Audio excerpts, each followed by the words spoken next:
Altman was on yet another descent,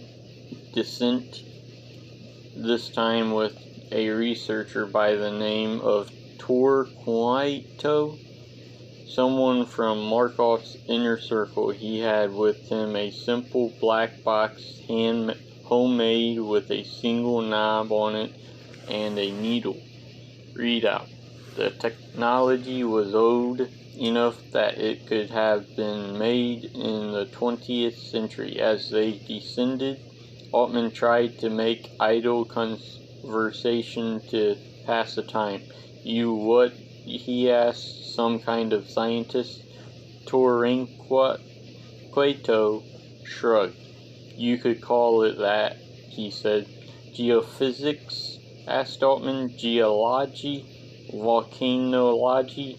Something more theoretical?" "It's hard to explain," claimed Torquato, "and not very interesting." But Altman was interested. He was descending into the heart of the crater with a man who was being deliberately vague. Something was up. "So what brings you down here today?" he asked, trying to sound casual. "A few measurements," said Torquato. "What's the box about?" Altman asked. "This," responded Torquato, pushing at the box with his thumb. "Oh, it's nothing." A few more questions and Altman gave up. They descended in silence down to the artifact and held position just above it. Robotic units had dug out under its base and were well on the way to netting it. The net itself attached to a series of cables that would eventually be hooked to larger, stronger cables on the freighter.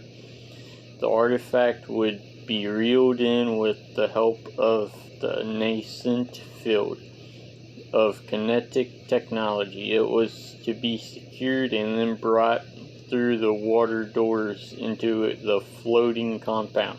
Besides him, Torquato gave the single knob on his box a counterclockwise twist. The needle immediately came to life, engaging in a rhythmic and regular movement along its graph.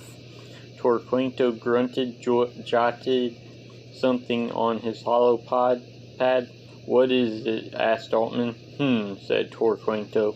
"Did you say something?" When Altman started to repeat the question, Torquato interrupted. "Take the base skiff lower," he said. "How much lower?"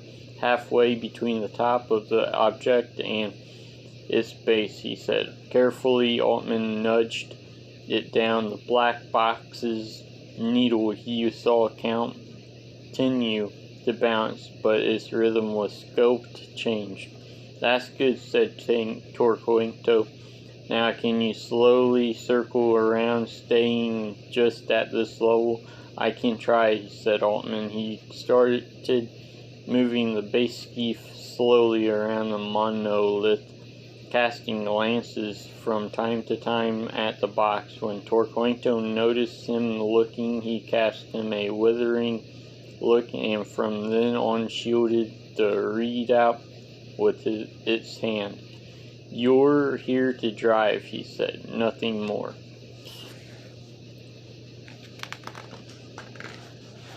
"Look, buddy," said Altman, "I'm not stealing any secrets here. I have no idea what that thing does.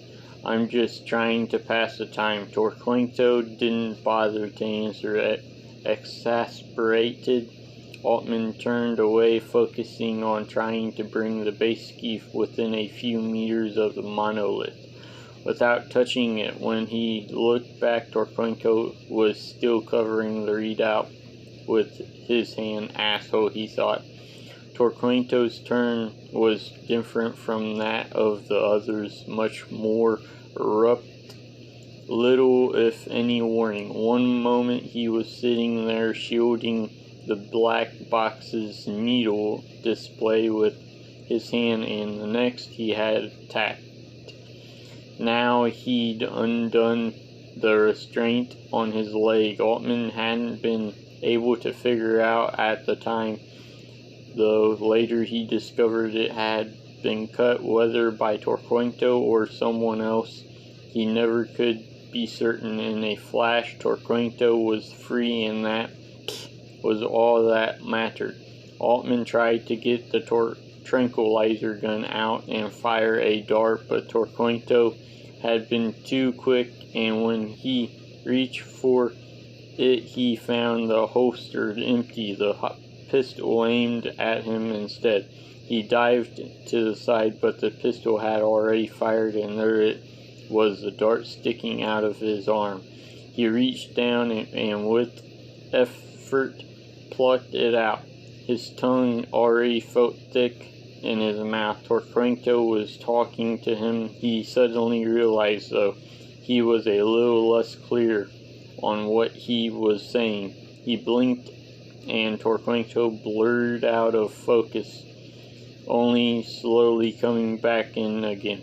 The man was speaking incomprehensibly, endlessly, about the necessity for convergence. Altman made an effort, bit the side of his mouth until it bled, succeeded in focusing.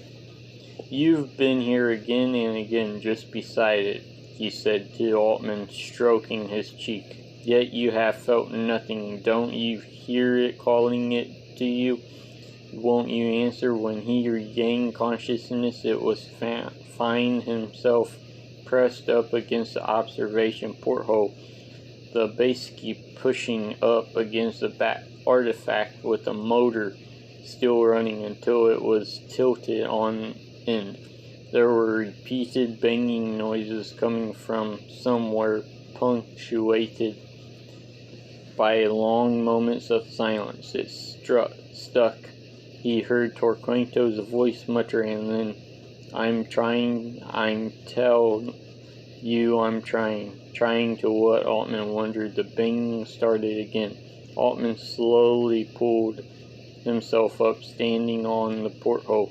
The cabin felt extraordinarily warm, stuffy. He scaled the side of the console and stood on it. The oxygen circulator had been disabled, was nothing but a mass of tangled metal sparks flying off it. He was careful not to touch it. No wonder the air felt stuffy. How long had he been out? He looked down at the console until his eyes found the chronometer. It too had stopped. The ladder leading to the hatch was directly above him, horizontally along the ceiling, and he could see Torquato's feet sticking out of the passage. The banging started up again. Oh shit, Altman realized, his limbs instantly going heavy. He's trying to open the hatch. He's trying to flood the base keef. He clambered onto the sideways chair, nearly fell when it swiveled. There was a brief groan, and for a moment he thought it was going to come unbolted from the desk, but it held. Carefully, he put both feet on the chair back and stood.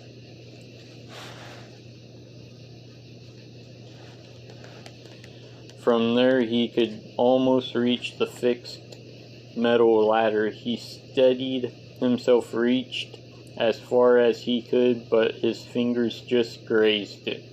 He'd have to leap up, hope that his fingers caught the rung and held it the first time so that he wouldn't come down with a crash and alert Torquato. The banging started again, Torquato screeching along with it. Altman jumped, caught the rung. He flailed his leg up, managed to get his ankle around the side rail of the ladder as well. The banging stopped. He hung there motionless, hoping Torquato wouldn't turn around. It stuck. He shouted, apparently at nobody. I'm trying, I tell you. holding on to the ladder. Altman tilted his head back until he could see Torquato there upside down. He was lying flat in the passage, a metal bar in one hand, a strut, maybe something stolen from the remains of the oxygen recirculator. His knuckles were bloody, and Altman could see symbols like those on the artifact painted here and there along the passage in blood. Torquato tugged on the wheel, then gave a little cry of frustration. He raised the bar and started striking the hatch again at the hinge. The pressure was too great, Altman realized with relief. Unless he loosened a hinge or blew the hatch from the control panel, the seal might hold. Much more worrisome, though, was the lack of air. Torquato stopped breathing heavily. A cleansing, he was muttering. Yes, a cleansing. Start again, new and fresh. He began pounding again carefully. Altman started along the ladder back into the passage. As he got farther up, he had to bend his arms, pull himself up closer to the ladder so as not to brush Torquato's back. By the time Torquato stopped again, Altman was hanging directly over him, their bodies less than a foot away from each other. Altman could smell the man's sour sweat. He held his breath, staring at the ladder. A few inches from his face, the muscles in his arms started to cramp. Torquato kept muttering to himself, laughing softly under his breath. Altman heard the sound of him scrambling at the hatch, the crying of frustration, then the pounding began again. He let go of the ladder and pushed off it hard at a time, crashing down onto Torquato's back. It hurt like hell. He tried into confined space to scramble around to face him, but Torquato was trying to get up too, and for a moment his face and chest were pressed against the ladder. With a shout, he pushed down as hard as he could, and Torquato collapsed underneath him. He started to turn around again, knocked his shoulder against the ladder, and made it this time. Torquato was half turned over now, and groping for the metal bar which had fallen and was under him. Altman grabbed his head and by the hair and brought it down hard. Torquato was billowing now, struggling, trying to slip back and out of the passage. Altman wrapped his legs around him and held on, trying to keep him there, slamming his face into the floor again. Torquato had the bar now and was trying to get it up, but his arm was still pinned beneath him. He turned his head as far as he could, trying to look at Altman, and Altman saw his collapsed cheekbone and orbit, the blood that was washing over his eye. He slammed his head down again and then a second time until the bar slipped from Torquato's fingers and his body went slack. Altman lay there on top of him for a while, holding him by the hair, trying to catch his breath, knocking against the walls. He turned Torquato the rest of the way over, face up. His face was a mess, the nose and cheekbone broken, and in a pulp. He held his ear close to his mouth.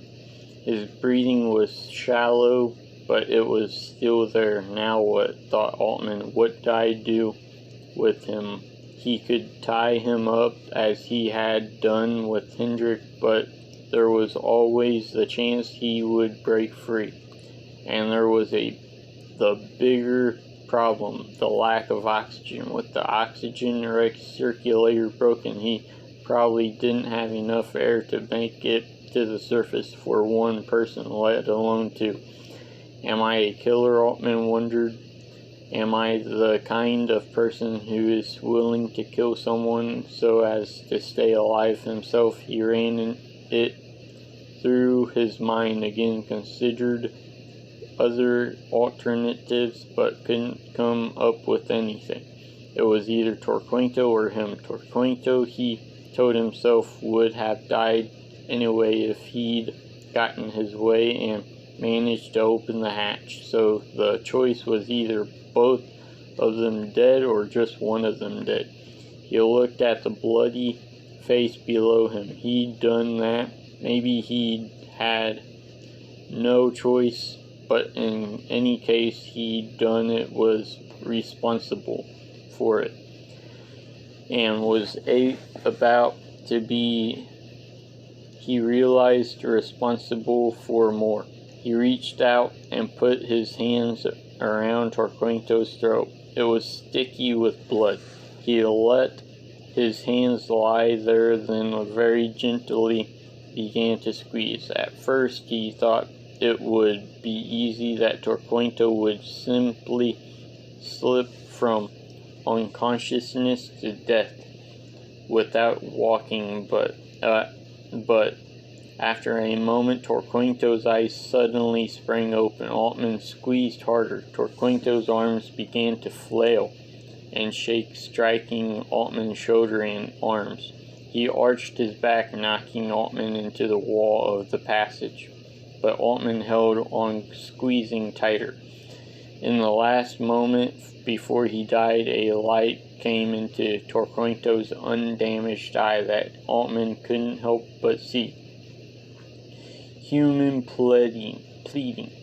He closed his own eyes to it and turned his head to the side. Gradually, he felt Torquato's movements slow and stop. When he finally opened his eyes again, Torquato's eyes had rolled back in their sockets. He was dead. He dragged himself out of the passage, climbing down the wall and onto the console. There he reversed the screws, bringing the base key backward and away from the artifact.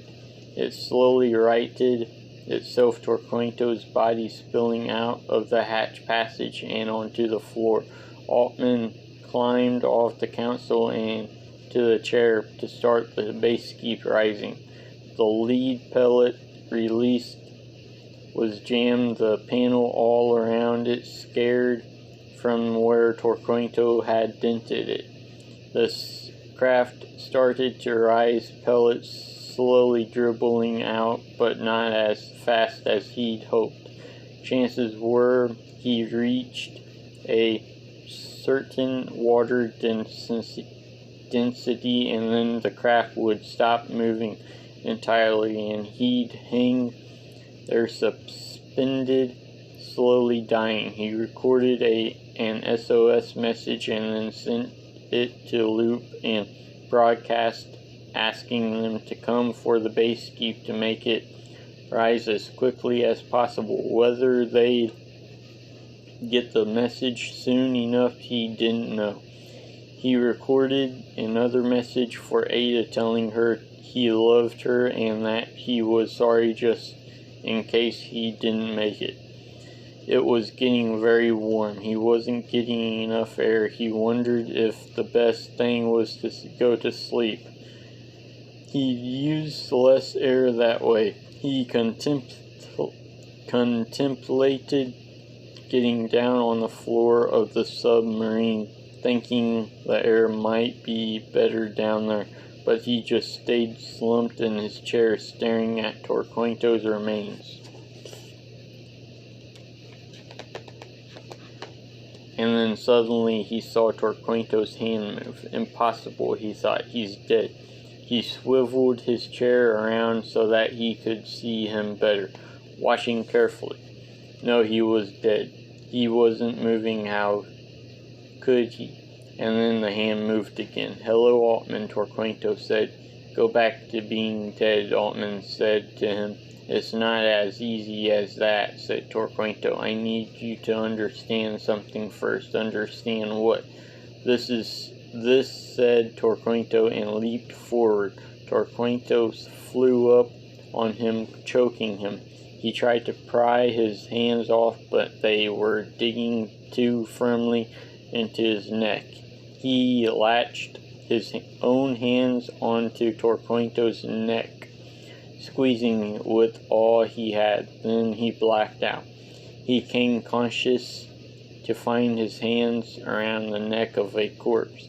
It was rigged and code had been dead a very long time. What is going on, he wondered. He tried to stand up to get away from the corpse, but couldn't. He moved his fingers away and rolled off, lying just beside it. He hoped he was close to the surface, but there was no way to tell from here. Suddenly he saw something strange. A woman. She looked a lot like Ada, though it wasn't her. It was obvious when he looked close, but maybe it was her mother back when he had first met her before she had cancer. But that's impossible, he thought. Ada's mother is dead. I'm hallucinating again, he thought. Just like with Torquato. "Hello, Michael," she said. "Aren't you dead?" he asked. "How can I be dead if I'm here with you?" For a moment he wanted simply to accept what she was saying, but then found resistance welling up with him. "Who are you really?" he asked. Why am I hallucinating you?" Ada's mother didn't answer either question. "I've come to give you a message," she said, "about the marker." "What's the marker?" "You know what it is," she said. "You've come near it again and again, but somehow you've resisted it." She crossed her index and middle fingers, held her hand towards him. "Tale of the devil," he said. "The artifact, you mean?" She nodded. "You need to forget about it. The marker is dangerous. Above all, you need to leave it where you found it." "I don't know what the hell you're talking about," said Altman. "What do I have to do with the marker?" "Not just you," she said, and spread her arms wide. Whatever choices are made will affect all of you." She cocked her hand in a manner very similar to the way Ada often did. A tremendous pressure built rapidly in his head, then it was gone. "What's the message?" asked Altman. "Convergence is death," she said. "You must not give in to the marker. You must not allow it to begin convergence." "What does that mean, convergence?" "It means you shall finally begin from the new beginning." "The beginning of what?" "And just me." She again spread her arms wide. "You, all of you," she said. Then